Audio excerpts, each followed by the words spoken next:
Talk to your partner in crime, yes.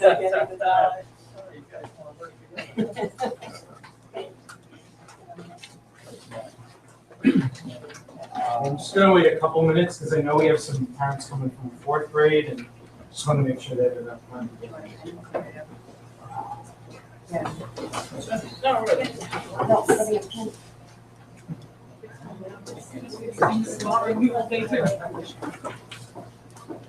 That's what she said to me. Seriously, press, leave me money. This is the conclusion of our 4th grade back to school night. We want to thank our 4th grade parents for coming out tonight. Please stop by the gymnasium. We have PTA Fall Mums for sale. We have the Boy Scouts, Cub Scouts. We have the Girl Scouts. We have SEPTA membership. Parents, Comsewogue Parents Music Association membership. There's also a basket raffle, great prizes to win for Dominic. Also, in the lobby, we have our PTA membership. We have the Port Jefferson Station Teachers Association Making Strides for Breast Cancer 50/50 raffle. Also, we have the public libraries in the gym.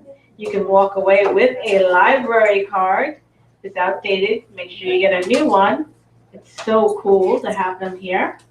And then we have our parent decision-making forms that you can fill out and handwrite in for the state test. And we also have the middle state survey that you can fill out. So we want to thank our 4th grade parents for coming out. Make sure you please stop by the gymnasium. And then now we would like to welcome our 5th grade parents. 5th grade parents, you heard what's available after your presentation. So stop by afterwards, but now starts the 5th grade presentation. Welcome to our 5th grade parents. Going out with a bang. 15 years. 15 years straight I've been in this building. Imagine that. How are you? I'm here this year. Yeah, you tell me. I never. Yeah, I guess I should go in there. Take my seat. That's okay. We have one more coming down. All right. I know 4th grade just let out, so.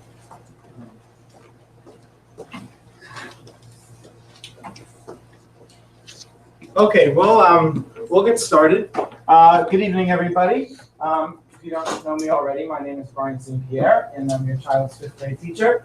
And I'm really excited to be your child's 5th grade teacher. I have several familiar faces in here. Mrs. Fernandez could probably do my presentation. I've had her a few times already. But I'm really happy to see everyone tonight, and welcome to our classroom. So I'm going to kind of get right into it, and then at the end, if anyone has questions, feel free to ask and or come up to me and talk to me about, whatever your questions or concerns are. So a little bit of background about myself. This is my 15th year in the Comsewogue School District, although it only feels like a year and a half or two. And this is my 8th year teaching 5th grade.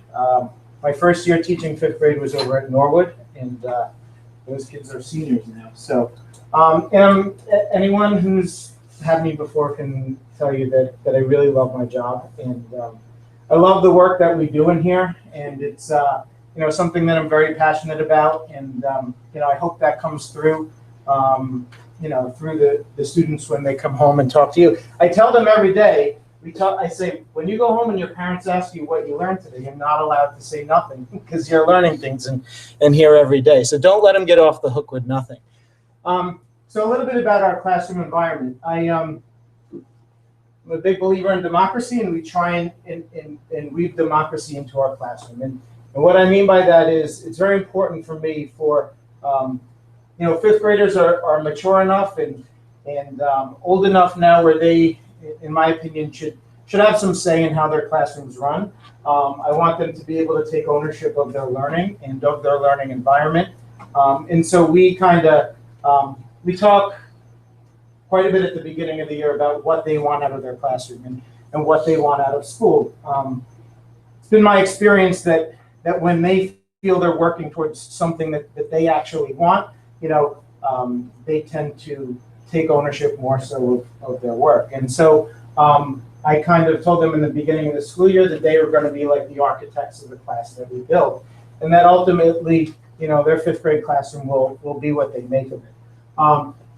And so you see, I have inquiry and empathy, and those are a couple of the ideas or the themes that I try and drive home throughout the school year in terms of as much as possible, them being able to drive sort of where we go with some of the things that we do in terms of, you know, where their questions are and what types of things they want to be able to explore. And also in terms of empathy, we talk a lot about being able to see different sides of issues and being able to, even if you disagree with someone, how you can respectfully disagree and how you can respect other people's opinions and things like that. Which is probably something like adults in our country can learn a lot from. Before I go any further, this is my partner in crime, Mrs. Ports, back there. So she's with us 4 periods a day, and we've been together for a long time. We told the kids that as soon as we perfect our comedy act, we're going to take it on the road. So, all right, so a little bit about our classroom governance. This is one of the first major things we worked on this year. So we started off with like me asking them, what is it that you want from your classroom? And this is really a student-generated list that we came up with the first few weeks. So this is from your children. They want time to write, they want time to read, they want time to do math. They want rewards, of course. They want a friendly environment. So we talked about, well, what does that look like? You know, it sounds good, but what does it look like in practice? And these are sort of the things that we broke it down into. Being able to help each other, you know, greeting each other, different ways to express each other, being able to listen to each other and what that actually means. And so and at the bottom, I think this is actually the one I added. It's really important to me that they have input, as I told you, in their classroom. So once we did that, we moved on to really, from that list, we said, well, in order to do that, what are the things that we need to guide us in the classroom? And I've had it in years before where I'm like, here's the rules, you must follow them. But this is kind of what I've moved to more recently, where this is what you want out of the classroom, so what do we need in here to make that happen? And again, these are the 3 major rules that we came up with. And pretty much everything kind of falls under these rules anyway. So again, student-driven types of things. And then ultimately, I'll tell you what we came up with so that you understand how our classroom works. So they wanted rewards, and we talked about what that looks like. So we have a time, just about a half hour-ish or so every Friday before lunch, that we call Free Choice Friday. And it's not do whatever you want. It's not like feel free to, you know, jump around the room and throw things around. It's not at all like that. But what it is, it's where they get the opportunity during that time to choose what types of projects they want to work on, what types of work they want to do.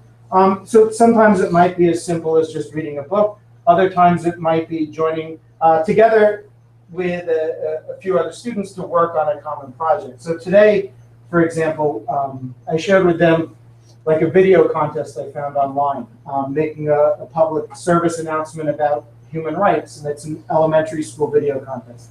And so I posed that as a possibility for some of them to work on during that time. So that was something they really wanted. They wanted to have that sort of structured time woven into our schedule as a reward. So that's one of the things that we work towards being able to have every Friday. We also do a lot with different technologies in here. And so you can see over there right now we have about a dozen Chromebooks. I'm hoping to get a class set of Chromebooks. And I badger the district all the time for more and more. So, you know, so those are tools that they can use at their disposal. We're going to get into like some computer programming, simple computer programming later in the year. So we have some things they can do with that as well. So we also talked about having a point system where we agree upon, you know, a goal for the month, and then we work towards that, and they can sort of choose a reward from there. Now, as far as consequences go, because I feel like recess is a very important part of their day, I don't really like to take recess away because they work really hard in here for the most part, and most days we have a really long morning.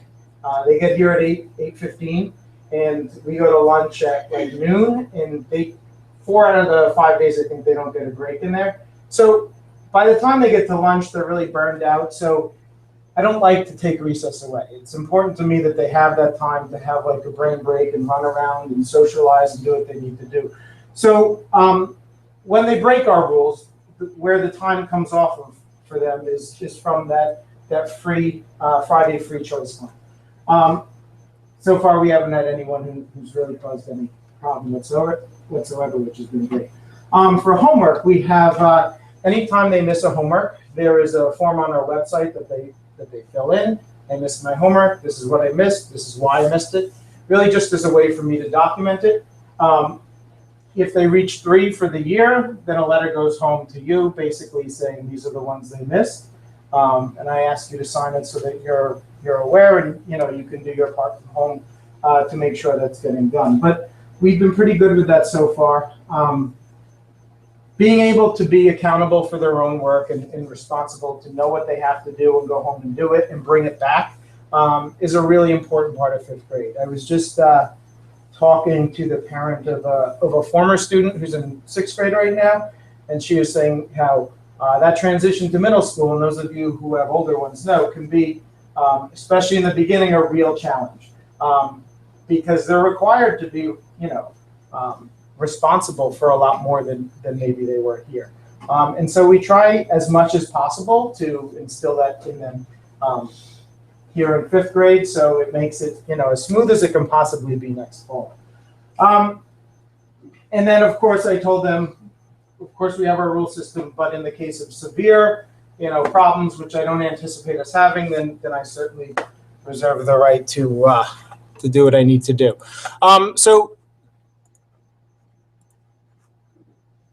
So moving on. All right, I talked to you about how. Oh, did I miss one? Okay. All right, communication. So I talked to you a little bit about how it's important for them to have their input in their classroom, and it's equally important for me that you are able to contact me with any questions or concerns that you may have. So to that end, I try and make myself as freely available to you as I can possibly be. So this is the school phone number. Here's the email. On the desk, I put a slip. It also has my cell phone number. So if there's anything you really feel like you need to get in touch with me, it's fine that you call or text me on there. If it's really late at night, I'll probably be asleep and I won't answer, but a text wouldn't wake me up anyway. The email I usually check at school sometimes at night. So sometimes if it's something that's really important, you're welcome to get in touch with me with the cell phone. I also have, for anyone who signed up, I have the text updates. And I know a lot of people have signed up. If you haven't, you're welcome to do that tonight. And that is, I try and just kind of keep you up to date regularly with some of the things that we're doing in here and some important reminders. I know last week I said back to school night was at 8:30, and then today I realized it was at 8, so I apologize for that. But it is important to me that, that you are a part of your child's education too, and you're able to contact me with whatever you need to. So we do a lot with different types of technologies in here, and we try and use them as tools to help the students be more engaged and to accomplish things that maybe we couldn't without it. So one of the most important parts of our class is our class website, and if you haven't already, I urge you to go to it and kind of bookmark it on your home computers, because you'll be able to either A, get lots of information from it, or B, get to other places that we use a lot. So I kind of tell the class this is like our home base or our headquarters. And you'll see from here, there's three really important places that we link to. The first one's our class blog. So if you click there, that's going to take us to our blog. Now, there's a couple things I want to point out on here.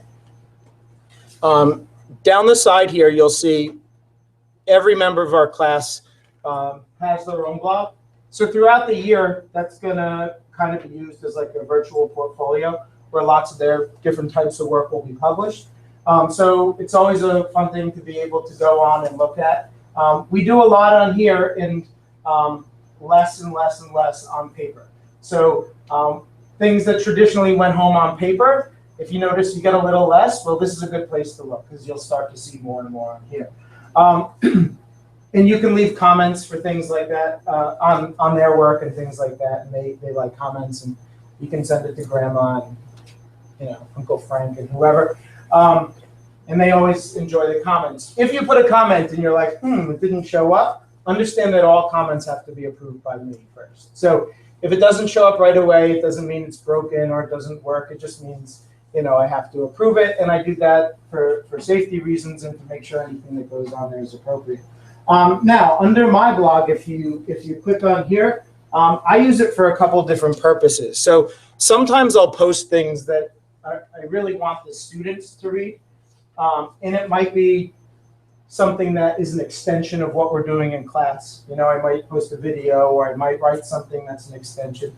Or it might be something that I just think they'd find interesting, that an 11-year-old might find funny, because I like an 11-year-old sense of humor. But other times I'll post things that I want, parents to read. And so whereas early in my career I used to do like a newsletter every X amount of time, now I kind of do it all on here. And so I just want to point out to you, there are, if you scroll down the right-hand side, you'll see there's two categories here, posts for parents and posts for students. And so I'll always put them in one or both categories. So if you're just not interested in seeing what I'm posting for them, sometimes you can click the post for parents. And this is now only things that I've written with you in mind. And so, for example, if anyone read it, we've done a couple of mystery hangouts, and this kind of explains to you what mystery hangouts are all about and shares our experience with one of them. So sometimes it's about curricular items like that. Sometimes it is, we're actually broadcasting live right now. So I talked about that in the back to school night thread right here. And so I put something up about the Scholastic Book Order. So things that I have geared towards you, I'll always categorize in that, post for parents. Sometimes you'll see them post it for both of you, and that's when I think it's applicable to both of you. So that's our class blog. Now, the next thing is the Google Classroom. So understand, to access the Google Classroom, they must be signed into their Comsewogue Google accounts. And once they're in there, this is where we post homework every night. Sometimes I will assign them things in Google Classroom, which they can open in Classroom, complete the assignment, and turn it in all on the computer. For homework, if I assign them something in Classroom, I'll always give them the option of a paper version too. Because for a variety of reasons, some of them have trouble being able to do that at home. Sometimes it's they forget how to get to different places, or sometimes it's the internet's not working, or their sister's hogging the computer, or whatever it is. So I always give them the option of paper as well. But a lot of the assignments we do in school are things that I strictly have them do in Google Classroom. And so we do sort of monopolize the computer lab a lot, and I get in trouble for that, but I keep telling them that's why you should give me more Chromebooks. So so you'll see that your kids are going to start to become very familiar with this. And Mrs. McMullen, who teaches 6th grade at JFK, texted me the other day to say that my kids from last year are actually like training her new 6th graders and how to use Google Classroom this year. So one of the reasons that we do it is because I know they're starting to use that more and more at JFK. So the more I can have them ready to do, the more I try and do that. So that's a little bit about Classroom. I'll do announcements geared towards them, and I'll do sometimes discussion threads. So like that that video project I told you about, that contest, I posted here, and I said, what do you think? And they can leave comments under there. It's the only people who can access our classroom are the people in our class. So it's kind of a safe place to be able to have online discussion, so to speak.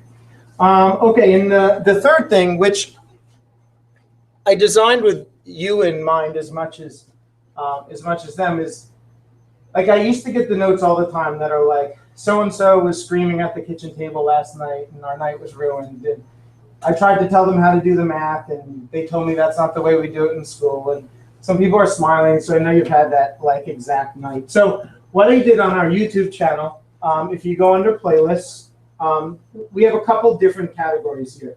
So the math tutorials, a lot of times what we'll do in math, if there's something that I sense could possibly be a problem for even a few of them at home on the homework, I'll make a tutorial basically with a sample of this is how we did it. And I tell them all the time, rather than going home and screaming at mom and dad, pop some popcorn, watch the video as many times as you need to, and try and use that to help you. My class last year also made these tech tutorials, and those are for the more technical aspects of what we do. So if they're having an issue with something in Google Drive or in Google Classroom and you don't really feel you're equipped to answer those questions, there might be a tutorial there to help the kids. So, and we'll add to those this year. That's part of what we do is our class last year, as we learned to use it, then they created a whole training manual and we taught other classes and we did a lot of fun things then. So I anticipate the same thing this year. So the YouTube channel with the different playlists in there is there to, those videos are either to help extend their learning or to help reinforce things that we did in the classroom. So that's our class website. Those are probably the most important features of it. I'm going to come back to something else on there in a little bit. But okay, so I talked about how we hog the lab and the Chromebooks. We have a few tablets in here that we use for different things as well. We are going to, I've been told I'm getting some old Android phones, and there's something called, anyone know Google Cardboard? Okay, well, in that bag back there, you can see it hanging. If you remember when we were kids, like the old Viewmasters, do you remember those things? Well, they have virtual reality apps now, extensively on Android devices also. And a lot of them, they're starting to develop lots of educational ones. So to be able to take the kids places where they can't necessarily get up and go, but to be able to experience places in different ways. And so I know Nat Geo's making lots of different apps. So what you do is you get the app and then you put it in those cardboards up there, and it becomes like a virtual reality sort of experience. So those are something we'll kind of play around with a little bit this year. So because of the types of things we tend to do in technology, it's kind of given my classes some pretty cool opportunities in the past. Last March, we got to participate in a Google symposium at Comsewogue High School, which was really exciting, where we got to present on some of the things we are doing. And we used Google Hangouts to broadcast from 3 places at once, and it was a lot of fun. And so, my experience is that using these things in a 5th grade classroom, it's a very controlled environment, so it allows me to not only teach them how to use them, but to teach responsible use and to teach digital footprints and internet safety and things like that. But it also makes it very engaging for them. And so some of them come in and they're excited, not even just about what we're learning, but about the tools that they're going to get to use to engage in that learning. Okay, so homework, I really try, it really shouldn't take them more than an hour. And when I say more than an hour of working. So I tell them that doesn't count like the 25 minutes you're petting the cat or pulling your sister's hair or watching TV or cooking or whatever it is that you're doing. So if they're really working for that time and it's really far exceeding that, please let me know, because because they work hard in here, as I told you, for the most part, and I'm not really looking to send them home and double their work. Again, for me, the biggest point of homework is that I want them to have something they know they're responsible for and that they're going to be accountable for. So, you know, the overwhelming majority of the time, they should be things that they're quite capable of doing. And if they have trouble with, they should have resources that they know they can go to. And so, like those tutorials, for example. So in order to prepare them for JFK, the other thing I like to do is kind of give them homework in a few different things each night. So most nights, they're going to have 4 things for homework. They're reading for 20 minutes in a very brief reading log. They'll have math based around something we did in the lesson in school that day. They have XtraMath, which is literally 5 minutes of just basic facts practice online. And then vocabulary, which they don't have this week because it's an abbreviated week, but they'll become familiar with. They have certain things each night in vocabulary. And generally speaking, on Friday, we'll have a quiz, although again, not this Friday because of the short week. But what I do with the vocabulary, we keep it a short list. I only give them 5 words because to me, it's more important that they really get to know those words and master them than if they kind of get to know 20 words, you know. So we do a nice short list of 5 words. I tell them I don't really need dictionary definitions, that I can look it up in the dictionary, or they'll give me definitions where the definition's filled with words that they don't know. So I tell them, so the first night is always like, rate how well you know it and predict what you think it means. You know, where you think you've heard it before, or, you know, smaller words within a larger term. And then they rate it 1 through 5. 1 is I've never even heard this word before. It's a different language. And 5 is I totally know what this word means. I could write the dictionary definition. And then, of course, we have in the middle.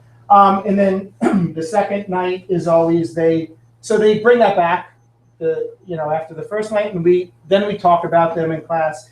You know, I tell them the meanings, but without saying write this down. You know, I kind of tell them what it means. I give examples. We use it in sentences, things like that.